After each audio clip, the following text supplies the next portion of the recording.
Welcome to the FF Draft Stats Expert Fantasy Football Podcast. We're going to bring you free information so good you wish you paid for it.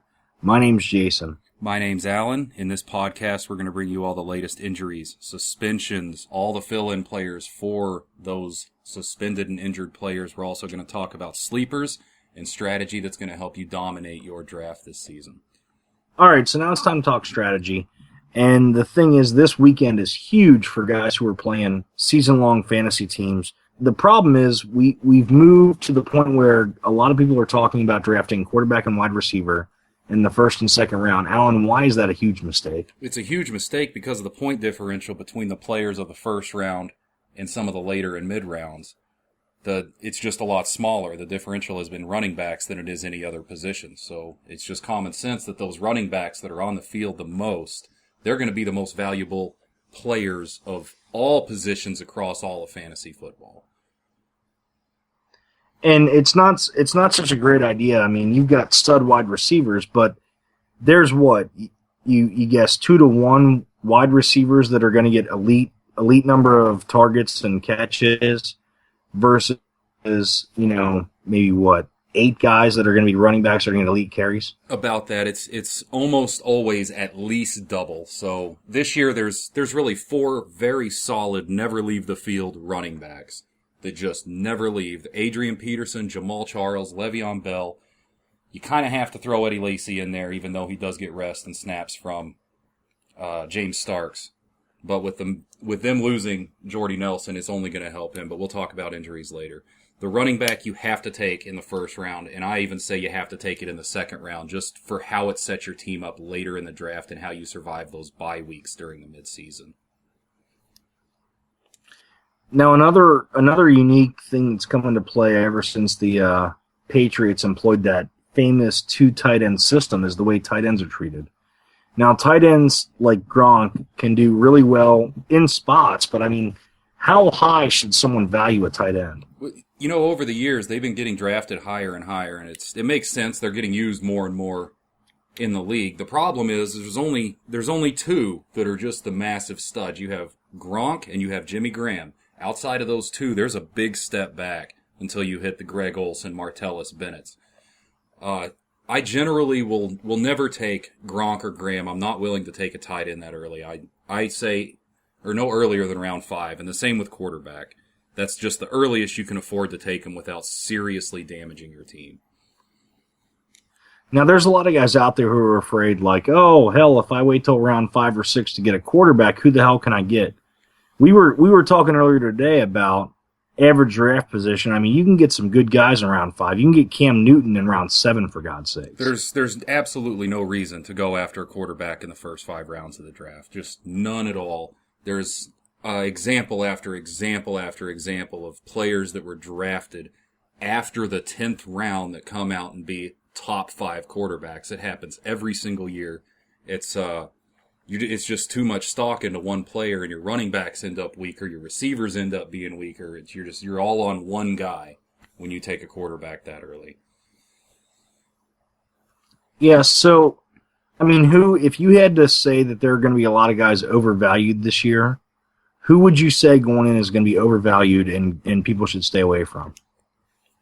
I wouldn't say stay away from anybody as far as being overvalued with quarterbacks. I mean, it happens with running backs and receivers, but with the quarterbacks, generally just don't take one until after the 5th round, and you set yourself up with those. Now, there's guys like Teddy Bridgewater.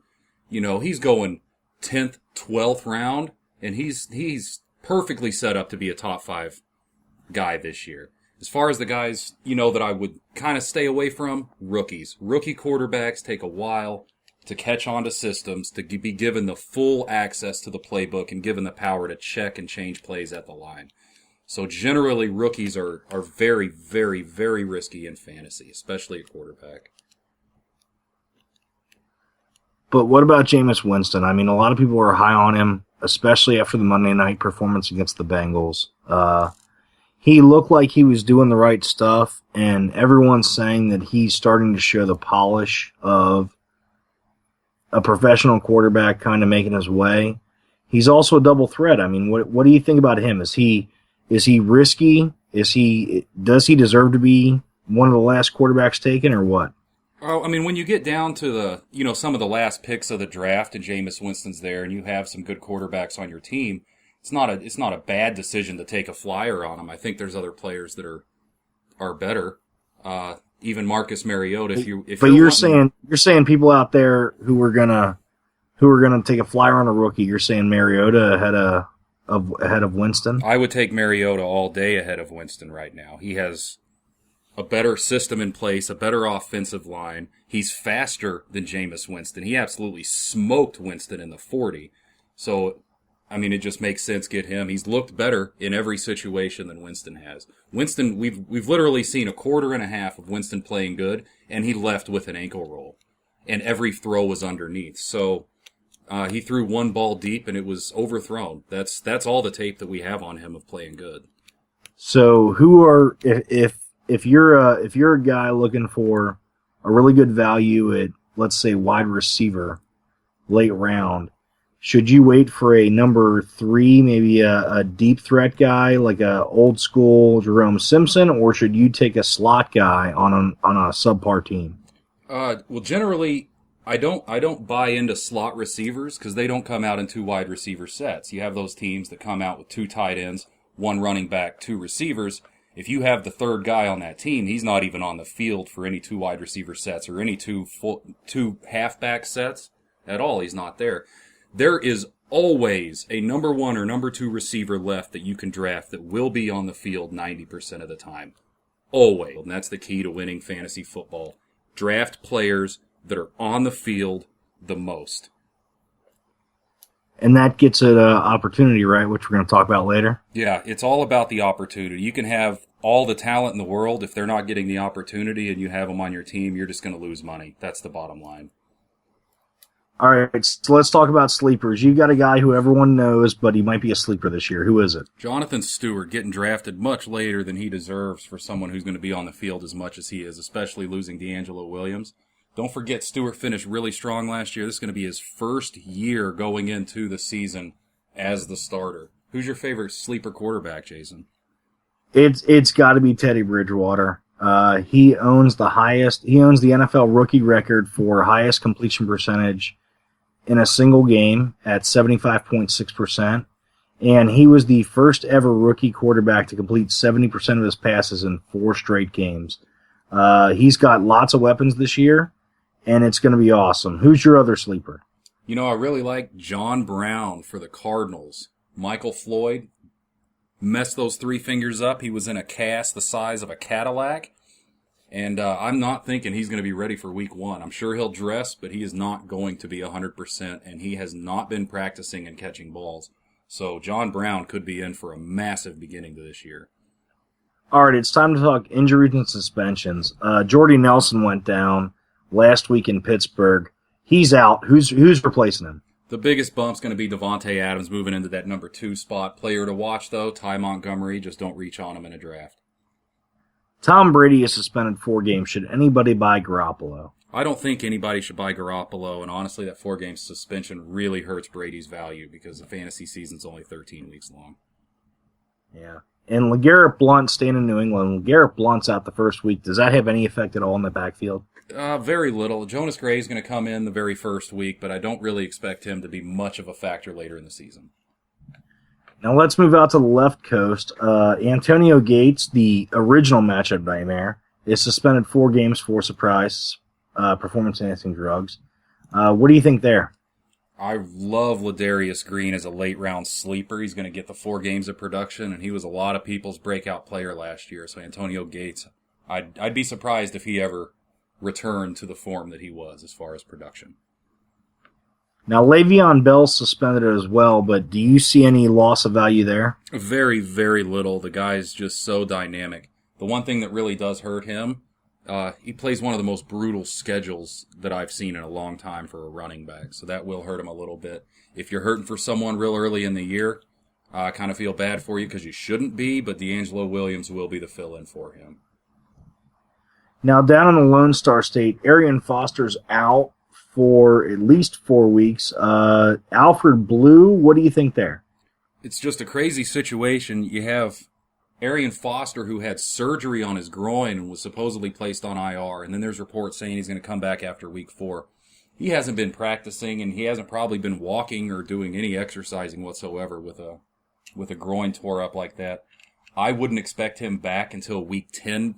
Remember, they do have a bye week on week 9, so I wouldn't expect him to come back until week 10. Alfred Blue should dominate the carries and snaps out of that backfield until then. So maybe Foster's a guy that weekly guys target, but ignore him if you're playing season long? It's just, they're both just so risky both ways, early on. Alfred Blue's price is pretty high in FanDuel, believe it or not. And Arian Foster, he's not going to be relevant for so long that he's almost undraftable. Yeah. Now in Dallas, their DBs took a big hit. Orlando Scandrick is out. Yeah. What's that? He tore up his ACL and MCL today. You have Brandon Carr, who's going to be opposite Morris Claiborne. And he's the one who scored a sub-10 on his Wonderlic and made the quote, "I'm here to play football, not score on a Wonderlic test." He has shown that he's struggled to cover people consistently and has been burned on a regular basis when he's been in the game. Big bump to Odell Beckham Jr., Victor Cruz, and the entire Philadelphia passing game as well. For when they play Dallas, yeah. But they do play him twice, so... Yeah, definitely. Now moving to Carolina, Kelvin Benjamin's out. What's that mean for the number 2 and number 3 wide receivers? Philly Brown's going to move into that number 2. Supposedly Devin Funchess is the number 1, but being a rookie and he hasn't practiced a whole lot in the beginning, and this weekend is going to be the first time he hits the field. So I don't expect him to have a ton of chemistry with Cam Newton. I expect Philly Brown to come out of there as the number 1 wide receiver. Greg Olsen will come out of that team as the number 1 targeted player. Yeah, and let's go to the car wreck that is in our nation's capital. RG3's targets, Deshaun Jackson has a separated shoulder. He's out for the first 6 games minimum. What's that do to that passing core that already doesn't have a guy to throw to him? That team is in so much trouble, Jason. The last game RG3 went out there, he dropped back to pass 8 times, got hit on 6 of them, so he's still proven that he does not know how to avoid a hit, slide, or get out of bounds. Ryan Grant's going to be the receiver that's going to benefit from Deshaun Jackson not being there for the next 8 games, 6 to 8 games. He did separate his shoulder a couple weeks ago in camp. So if anyone's going to pick it up, it's going to be Ryan Grant. There's something else to note about this team. Logan Paulson and Niles Paul, 2 of their big 3 tight ends, are out for the year, and Jordan Reed is the only tight end that has any kind of pass-catching ability there anymore. But can the guy throw him the ball is the question. I think he can. I think he's going to get hit 40 times a game and be injured by week 3.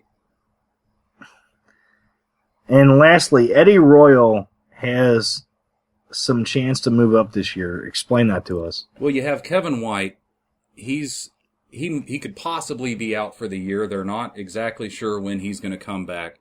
Rookie wide receiver, but stay away from Kevin White as much as you can. The other big receiver there is Alshon Jeffrey. He's been in a walking boot for the last couple weeks and might play week 1. Eddie Royal could be in for a massive opening to this season. And you think Cutler's going to get him the ball? Him and Bennett are really the only ones to throw to. The other kind of forgotten wide receiver there would be Marquez Wilson.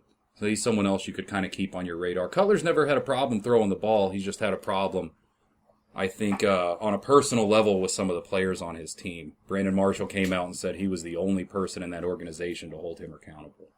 So it'll be real interesting to see what he's like without Marshall. If you remember when he was in Chicago and Brandon Marshall was in Miami, that was a train wreck for both of them. So it's going to be very interesting to see how they're going to react separated again. So even if your draft busts, no worries. We have a metric that will save your season, and Alan's going to explain those.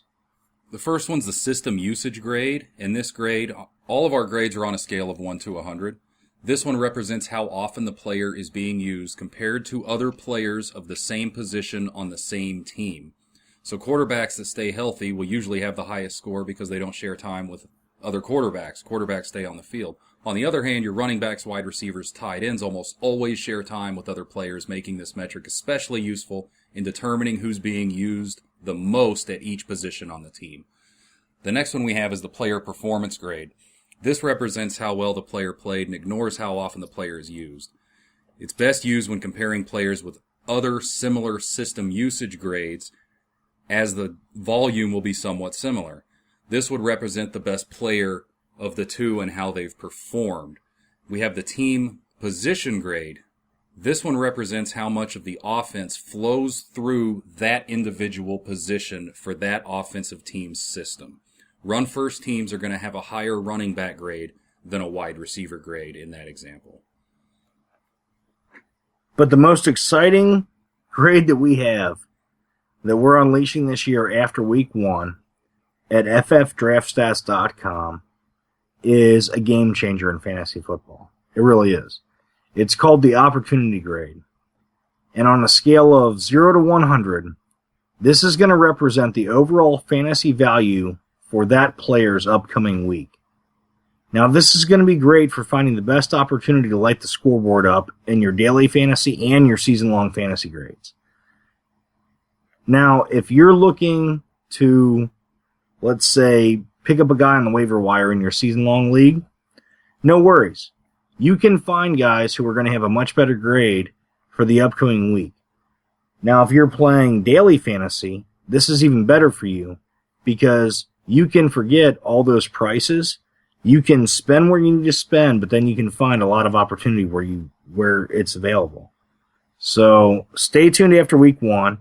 Make sure you hit up ffdraftstats.com, and we're going to have the expert advice that no one else does.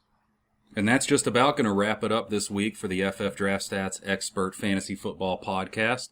Going into the third week of the preseason, we will have one of these every single Thursday for you for the entire season. Please follow us on Twitter at FF Draft Stats, and we hold question and answers every single Thursday from noon up until kickoff when the season starts. Please visit ffdraftstats.com, where we have full stat lines for every single player in the league. Stop wasting your time going to 10 different fantasy websites when you can get all of your information right here at ffdraftstats.com. I'm Alan. And I'm Jason. We'll see you next week.